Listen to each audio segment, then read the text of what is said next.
aantal patiënten met diabetes alarmerend.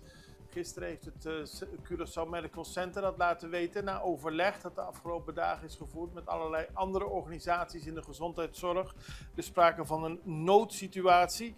Nu 1 op de 5 volwassenen op Curaçao leeft met diabetes. Daarmee behoort Curaçao naar verhouding van het aantal inwoners tot de landen met het op 1 na hoogste aantal patiënten ter wereld met nierfalen die dialyse nodig hebben. Dat kost ongeveer 100.000 Caribische gulden per patiënt. Het gaat vaak om diabetes type 2 en dat hangt weer vaak samen met een ongezonde levensstijl, overgewicht, fastfood, weinig beweging.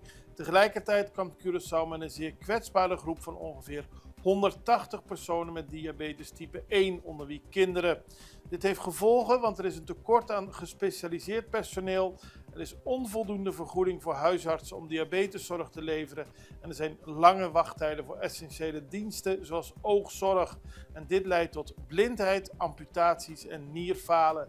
Het zijn schokkende cijfers waarvan we natuurlijk op de hoogte waren dat er veel diabetes voorkomt. Maar nu zeggen deze organisaties, deze situatie moet worden behandeld als een nationale noodsituatie. Gecoördineerde actie is vereist op het gebied van publieke voorlichting, preventie, technologie, governance en financiering.